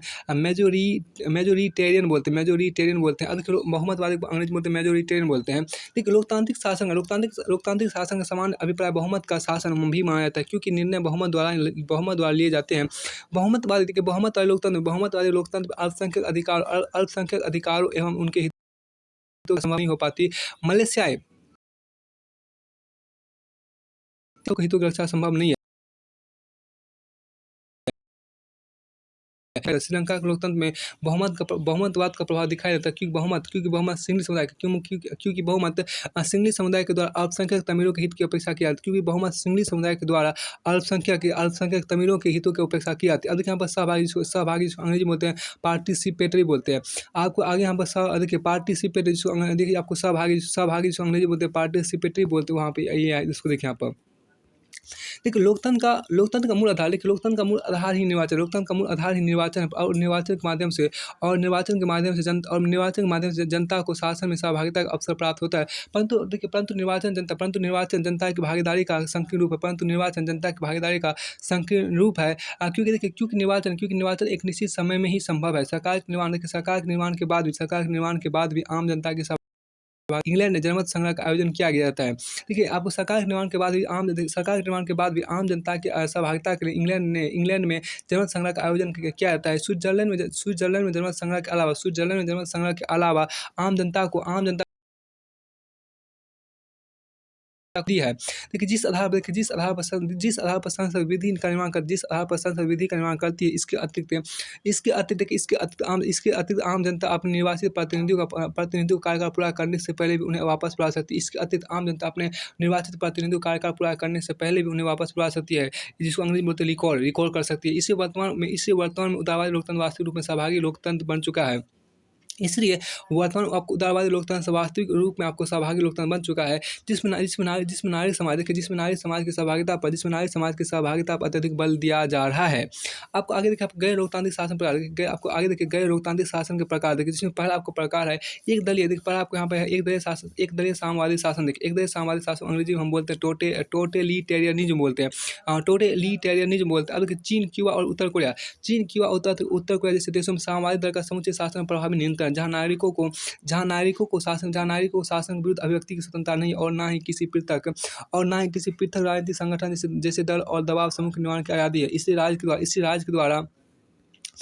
राज्य के द्वारा व्यक्ति के जीवन के सभी पक्षों पर नियंत्रण स्थापित किया जाता है, जिसे सर्वाधिकारवादी शासन भी कहा जाता है। अब देखिए सैन्य शासन, जिसको अंग्रेजी में बोलते हैं मिलिट्री डिक्टेटरशिप बोलते हैं। देखिए सैन्य शासन या जो अंग्रेजी में बोलते हैं मिलिट्री डिक्टेटरशिप, या आपको ब्यूरोक्रेटिक ऑथोरिटेरियनिज्म बोलते हैं। देखिए परंपरागत रूप में फिलीपींस मार्कोस के सैन्य शासन पर, जबकि दक्षिणी अमेरिका के अनेक देश सैन्य शासन के नियंत्रण में थे। जिसमें चिली प्रमुख था। सैन्य शासन का एक रूप आपको जुंटा शासन कहा जाता है, जिसमें सेना के पदाधिकारी शासन में सेना के पद के अनुसार अपना पद ग्रहण करते हैं। जिसमें सेना के सभी पदाधिकारी शासन में सेना के पद के अनुसार अपना पद ग्रहण करते हैं, जिसमें समान नागरिकों को शासन में भागीदारी प्राप्त नहीं होती है। शासन के स्वरूप आपको पहले म्यांमार विद्वान, लेकिन अभी भी आपको म्यांमार में भी अभी भी वर्तमान 2022 में भी आपको सैन्य शासन लागू है। देखिए शासन का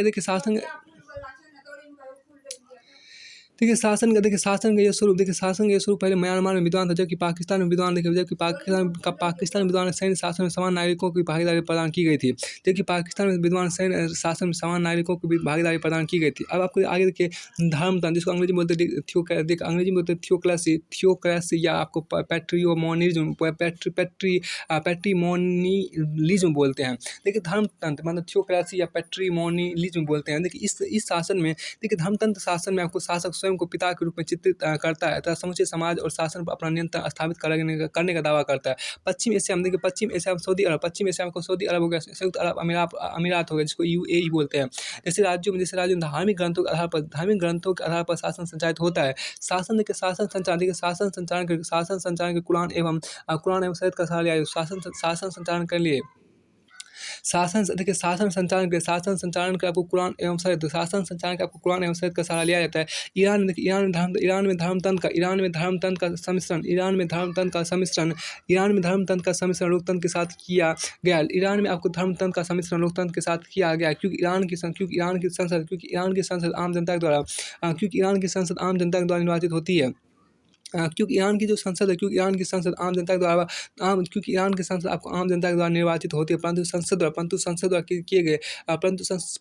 द्वारा किए गए विधि निर्माण संसद द्वारा किए गए विधि निर्माण का परीक्षण परंतु संसद द्वारा किए गए विधि निर्माण का परीक्षण धर्माधिकारियों के द्वारा किया जाता है। ईरान देखिए, ईरान में वर्ष 1979 में इस्लामिक क्रांति ईरान में वर्ष 1979 में इस्लामिक क्रांति हुई, जिसके द्वारा ईरान में धर्मतंत्र की स्थापना की गई, जिसके द्वारा आपको ईरान में धर्मतंत्र की स्थापना की गई। आपको आगे यहाँ पे देखिए फांसीवादी, आपको यहाँ पे देखिए फांसीवादी, देखिए फांसीवादी शासन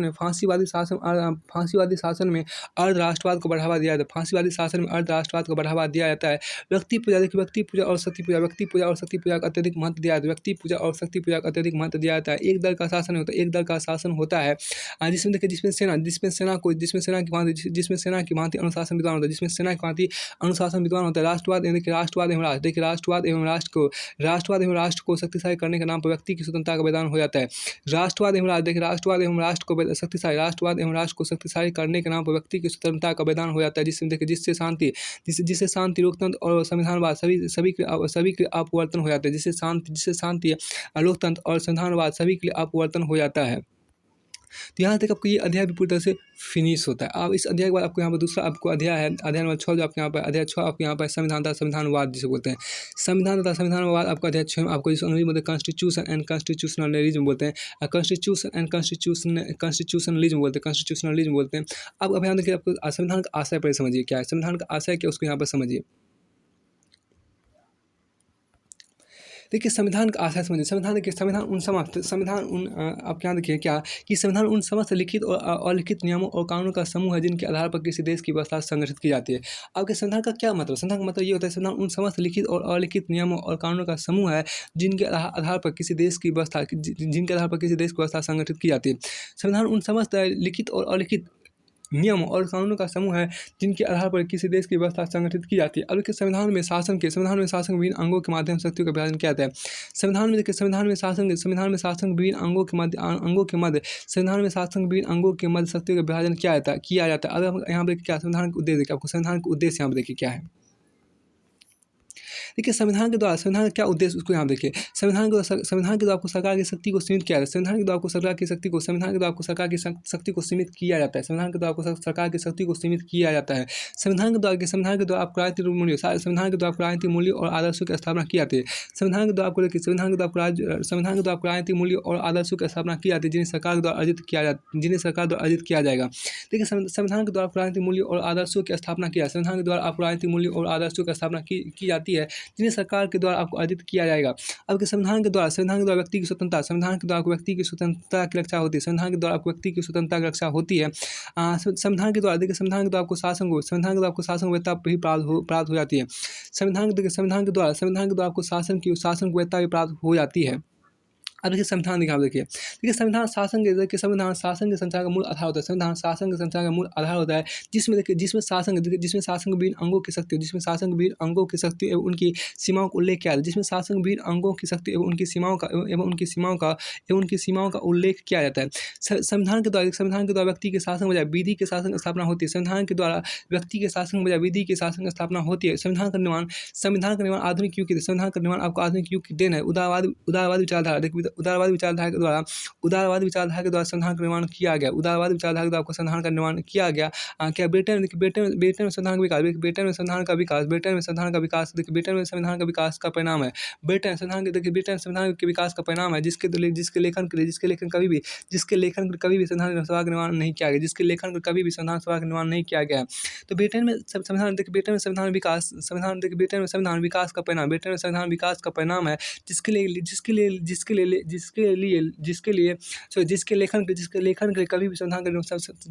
लेखन के लिए कभी भी संविधान सभा का निर्माण नहीं किया गया। इंग्लैंड में 1215 मैग्ना कार्टा, 1689 में बिल ऑफ राइट्स और 1701 में एक्ट ऑफ सेटलमेंट जैसे प्रावधानों से संविधान का विकास हुआ। ब्रिटेन का संविधान आपको अलिखित परंपरा पर आधारित है। ब्रिटेन का जो संविधान है वो आपको अलिखित परंपरा पर आधारित है। और ब्रिटेन की भांति न्यूजीलैंड और इजराइल का संविधान भी परंपरा पर आधारित है। और ब्रिटेन की भांति आपको न्यूजीलैंड और इजराइल का संविधान भी परंपरा पर आधारित है।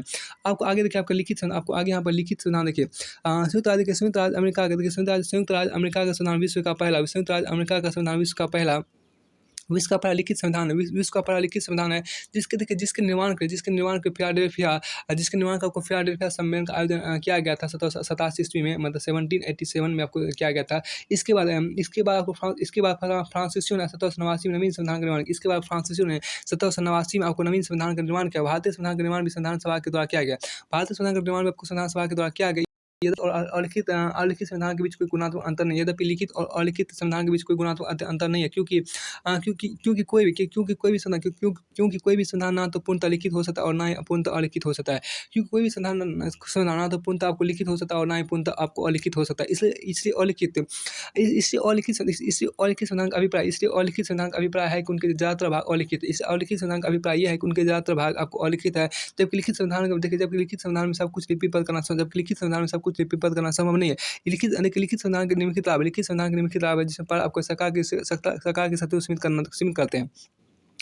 जिसमें आपको पहला लाभ ये है कि सरकार की जो शक्तियाँ उनको सीमित करते हैं। दूसरा, न्यायपालिका एवं सिविल सेवा जैसी तटस्थ और निष्पक्ष संस्थाओं का निर्माण होता है। न्यायपालिका एवं सिविल सेवा जैसी तटस्थ और निष्पक्ष संस्थाओं का निर्माण होता है, जो सार्वजनिक संस्थाओं की रक्षा करते हैं। और तीसरा आपके यहाँ व्यक्तिगत स्वतंत्रता का संरक्षण होता है। और चौथा आपके यहाँ पर क्या कि संविधान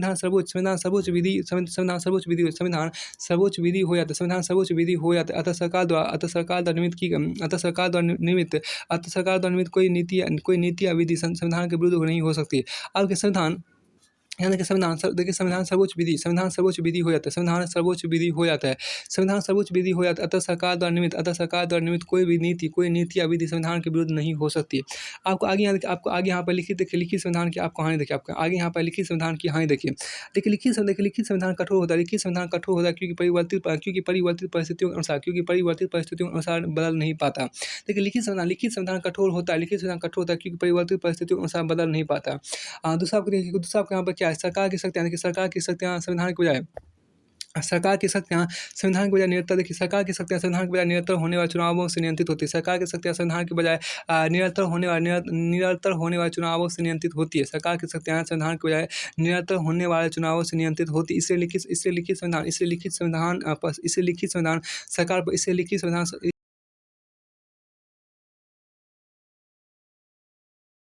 रखने में सक्षम नहीं हो पाता।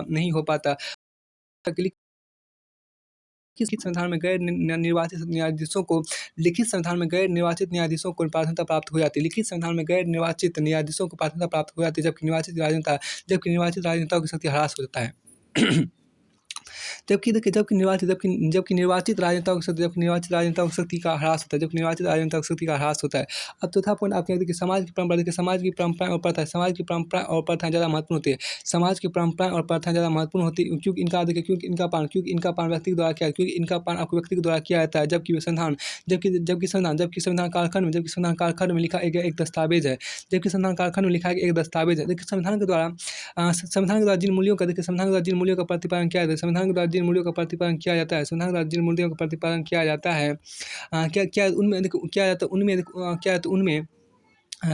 है, उनमें अनेक बार आपस में विरोधाभास प्रतीत होता है, जिससे टकराव बढ़ता है। अभी कठोर और लचीला संविधान देखिए।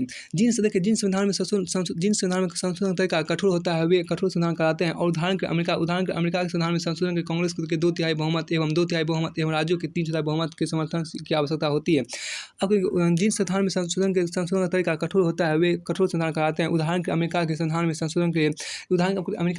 संशोधन के लिए कांग्रेस के 2/3 बहुमत एवं राज्यों के 3/4 बहुमत से समर्थन की आवश्यकता होती है।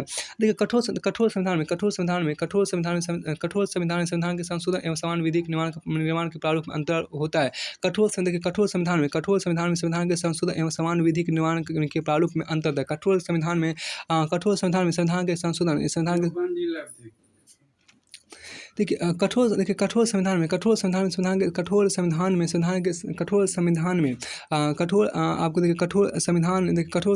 के संशोधन एवं समान विधि के निर्माण के प्रारूप में अंतर होता है। अतः समान विधि के निर्माण के सदन में समान बहुमत की आवश्यकता होती है। जबकि संविधान संशोधन के लिए विशेष बहुमत की आवश्यकता होती है। होती है। भारत के संविधान को कठोर भारत के संविधान में कठोर एवं लचीलेपन का सम्मिश्रण किया गया है। तो भारत के संविधान में कठोर एवं लचीलेपन का सम्मिश्रण किया गया है। अगली बार फिर से देखिए कि उदाहरण के अमेरिका के संविधान के आपके यहाँ देखिए जिन संविधान में संशोधन संशोधन तय का कठोरता वे कठोर संविधान कराते हैं। उदाहरण के अमेरिका के संविधान में संशोधन के लिए उदाहरण के आपको अमेरिका के संविधान में संशोधन के आपको कांग्रेस के 2/3 बहुमत एवं राज्यों के 3/4 बहुमत से समर्थन की आवश्यकता होती है। कठोर संविधान के संशोधन एवं सामान्य विधि के निर्माण के प्रारूप में अंतर कठोर संविधान के संशोधन एवं सामान्य विधि के निर्माण के प्रारूप में अंतर होता है। अतः सामान्य विधि के निर्माण के सदन में सामान्य बहुमत की आवश्यकता होती है, जबकि संविधान संशोधन के लिए आपको विशेष बहुमत की आवश्यकता होती है। भारत के संविधान में कठोर एवं लचीलेपन का सम्मिश्रण पाया जाता है।